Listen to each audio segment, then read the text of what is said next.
Yo, Bakayalo, Konoyalo, et oui, on se retrouve pour une petite review de l'épisode 1, saison 1 de Winebreaker, un animé de printemps qui est à la mode. Donc les amis, je l'ai regardé et je vais vous faire une petite review tout simplement. Mais avant de commencer, instant auto-promo, bien évidemment, mon manga Wolfius qui est disponible légalement et gratuitement sur Manga Draft. Je te mets le lien en description, comme ça tu pourras cliquer dessus, aller regarder mon manga et après tu me fais un petit retour en commentaire parce que c'est un véritable banger. Mais on va discuter de Winebreaker qui n'est pas le nouveau Zelda, parce qu'il me semblait qu'il y avait un jeu qui s'appelait comme ça, Zelda The Wind Waker, plutôt. Oui. Enfin bref, ça me fait penser à Zelda, je sais pas pourquoi, mais en fait non, c'est un manga, enfin c'est un animé de racaille, voilà, un peu comme dans GTO ou dans Tokyo Revengers, voilà, c'est les deux que je connais, de toute façon je connais pas grand chose, mais bref, et j'ai plutôt kiffé ce premier épisode, ça m'a mis quand même dans le bain, mais on va y revenir évidemment. Bon, déjà ça parle d'un héros qui s'appelle Sakura, donc ça fait penser à la Sakura de Naruto. Est-ce que cette personne va être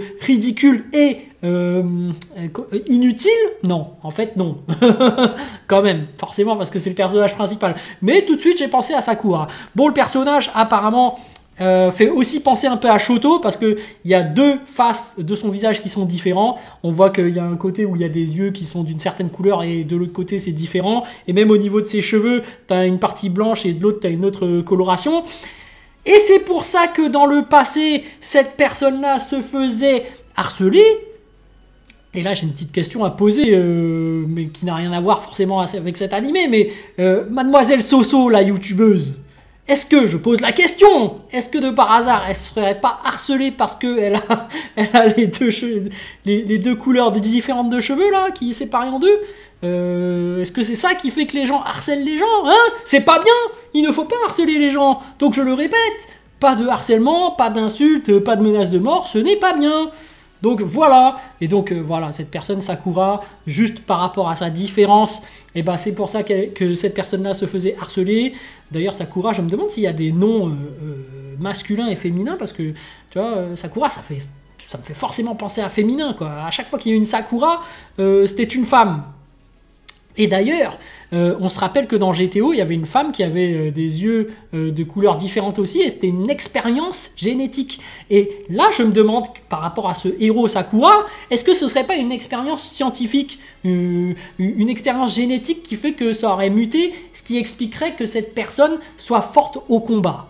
Parce que voilà, on voit quand même que cette personne a des compétences de combat de rue qui sont assez impressionnantes, parce qu'on le voit dès le début défoncer pas mal de personnes. Mais c'est certainement lié à son passé, parce que quand tu subis un traumatisme, et c'est ce qu'il a subi de par les autres, bah finalement lui, son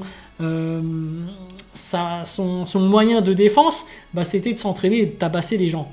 Donc c'est pas bien, la violence c'est pas bien, forcément. Et d'ailleurs, quand Sakura arrive dans cette ville et qu'il sauve cette fille, finalement, la femme, là, ou la fille, je sais pas, qui va peut-être être dans sa classe, hein, parce qu'elle a l'air jeune, mais pourtant elle est déjà serveuse, et ben elle lui fait une omelette. Et j'ai l'impression qu'au Japon, c'est la nouvelle mode des omelettes de cette forme. Donc je le vois souvent, souvent je vois des TikTok ou des Instagram ou des trucs comme ça, où tu as des espèces d'omelettes qui ont cette forme. Alors que ici, toi-même tu sais, œuf bacon, ça n'a pas cette forme, tu vois.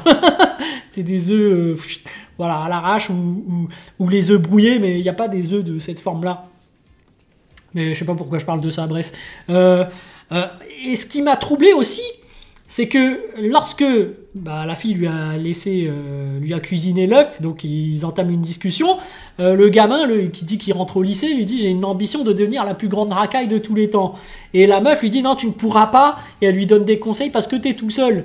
Et dès cet instant-là, je me suis dit: attends, le mec va bientôt rentrer au lycée, t'as rien de mieux à lui conseiller, par exemple de réussir ses études, parce que bon, on sait très bien que cette voie-là de devenir des racailles, t'as pas besoin d'aller en cours. Les cours à la base c'est fait pour étudier, pour avoir des bonnes notes et pour trouver un bon métier plus tard. C'est pour ton avenir. C'est quoi ça, ce délire d'aller dans une école pour devenir la plus grande racaille de l'école? C'est censé te procurer un salaire?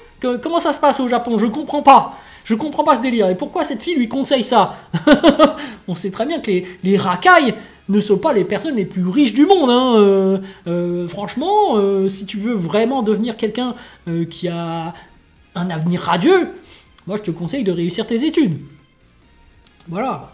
Bon, après, bon, ça fait partie du délire, hein. On sait que les mangas racailles, le type de manga d'ailleurs c'est des Furio, je crois.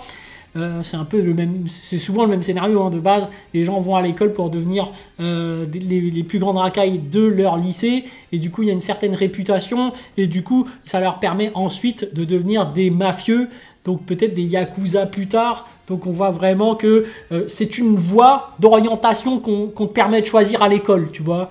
Nous ici, tu as la voie LSES, là-bas tu as la voie Rakai Mafia. Tu vois, tu veux yakuza? Pas de souci, vas-y, signe là, tu passeras tes examens, t'inquiète, après tu tabasses des gens, voilà. Donc on voit qu'au Japon, le système est un peu différent. Et d'ailleurs, on peut se poser des questions. Pourquoi est-ce qu'il ne s'inscrit pas à un club de free fight? Va faire du MMA, t'aimes bien te battre, t'as envie de tabasser des gens, fais un sport de combat. Et en réalité, si tu fais un sport de combat et que tu deviens champion du monde, oui, tu toucheras beaucoup plus d'argent. Là, je ne dis pas. Après, bon, peut-être que le chef des Yakuza gagne plus que Mike Tyson à son prime. Mais moi, je pense que la boxe anglaise, par exemple, ça rapportait vraiment beaucoup d'argent, surtout si tu deviens champion du monde et même tu gagnes en notoriété. Mais bon, en réalité, je ne connais pas assez le milieu des Yakuza. Voilà, peut-être que ça rapporte beaucoup d'argent. Peut-être que si tu prends cette voie et que tu arrives au sommet, effectivement, tu as un avenir radieux. En fait, j'en sais rien. Tu vois, parce que... Et puis là-bas, c'est totalement différent. C'est vrai qu'en France, devenir la plus grande racaille du monde, je sais pas ce que ça te rapporte, hein. Après, je dis pas, je suis pas dans ce milieu. J'en sais rien du tout. Ça se trouve, ça rapporte énormément d'argent. Ça se trouve, ça te permet de devenir vraiment quelqu'un.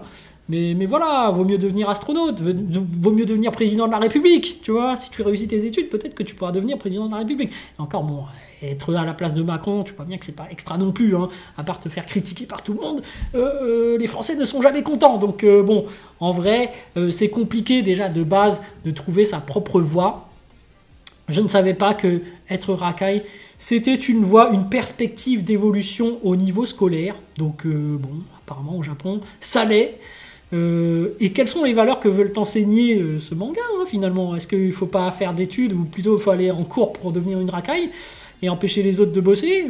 Je sais pas. Après, il y a des racailles qui respectent les autres. On voit que quand même, il y a un code d'honneur. Tu vois que lorsqu'il y a eu la mêlée, là, le héros Sakura a dit que l'autre était un bâtard parce qu'il utilisait un couteau, prenait la fille en otage. Tu vois, il y a un code d'honneur qu'ils n'ont pas respecté. Donc, au niveau des racailles, on sait qu'il y a certains qui agissent avec honneur et il y en a d'autres qui n'agissent pas avec honneur. Et d'ailleurs, c'est leur honneur à eux, hein, c'est leur perception de l'honneur. Et finalement... voilà, ça reflète un peu la société japonaise aussi, c'est-à-dire que les Yakuza ont vraiment tous un code d'honneur à respecter et que même au sein d'une organisation, de ce que j'ai compris, hein, c'est que si tu ne respectais pas l'honneur, le code d'honneur imposé par le chef des Yakuza à tout son clan, si tu pouvais te faire radier du clan, voire te faire exécuter. Donc voilà, c'est assez chaud, mais bref, premier épisode super sympa, ça te met dans l'action, on voit que le mec est super balèze, on voit qu'il a une double coloration de cheveux comme Mademoiselle Soso, donc je pose la question parce que aussi, la personne lui a dit « Oui, mais attends, c'est une coloration, c'est des vrais yeux ou pas? C'est des lentilles ?» Et après, il se rend compte que non. Donc, en réalité, si tu veux te faire accepter par la société, pourquoi tu ne mets pas une lentille de la même couleur d'une face et tu te fais éteindre l'autre partie qui est différente pour être unicolore? Du coup, tu te ferais accepter, tu reviendrais un peu comme tout le monde, tu vois? Je dis ça, je dis rien, évidemment, il faut que le scénario avance. Il faut trouver un prétexte pour que la personne se fasse persécuter, pour qu'elle soit différente et qu'il y a un enjeu et qu'il y a une histoire derrière aussi, hein. Donc voilà, bon, la personne se faisait extrêmement harceler à l'époque et forcément au contact humain, il a du mal à accepter le fait que les autres l'acceptent alors que son ambition première, c'était de se faire accepter par les autres.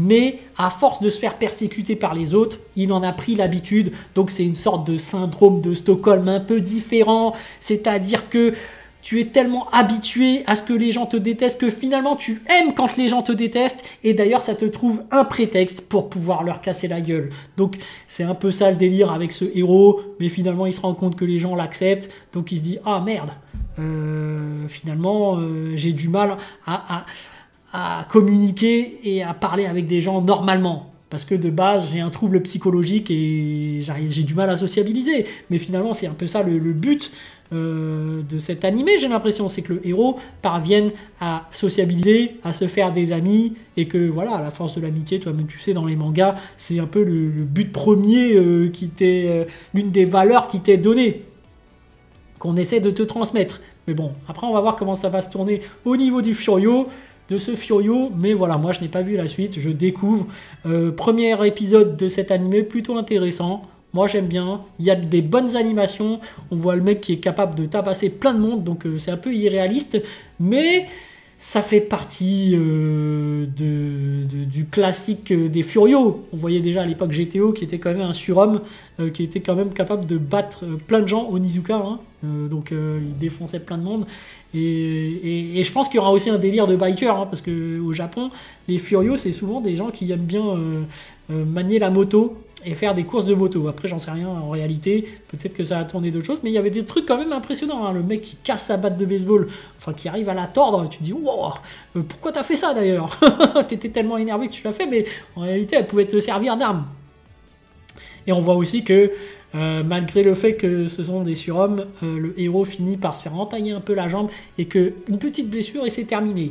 Donc en réalité, je comprends pas pourquoi ils s'inscrivent pas à des clubs de combat, hein, du MMA ou autre, hein. Ça leur permettrait de focaliser leur énergie sur de la discipline et quelque chose qui leur permette de se maîtriser, tu vois. Parce que derrière les arts martiaux, il y a une certaine maîtrise de soi, des sentiments, des émotions, ça te permet de te contrôler. Donc là, pour ce genre de personnes qui sont en perdition sociale, disons-le, bah du coup ça peut être très bien de faire un art martial, hein, parce que je vois pas l'intérêt d'aller chez des yakuza, des gangs. Bah après bon, il y a un délire de gang, après ça se comprend, c'est le thème, donc il y a des gangs effectivement, et d'ailleurs c'est ces gangs là qui sauvent la ville. C'est marrant, moi je me demande encore qu'est-ce que fait la police dans tout ça, mais on sait très bien que la police parfois n'est pas capable d'agir parce qu'elle ne suit pas ce qui se passe en interne, et surtout des fois ils n'ont pas les moyens. Et même des fois, ils sont corrompus. Donc on sait que dans la police aussi, il y a un délire. Mais normalement, ils sont censés faire le taf. Et c'est censé eux qui sont censés défendre la ville. Mais là, ce sont des voyous qui se prennent pour des super-héros. Et c'est plutôt sympa. C'est plutôt un pitch de départ que j'aime bien. Donc je vais regarder certainement la suite et vous faire des petites reviews, voilà. Et sur ce, les amis, je vous dis donc à plus dans le bus, ou plutôt à plus tard dans le car, ou plutôt à bientôt dans le bateau.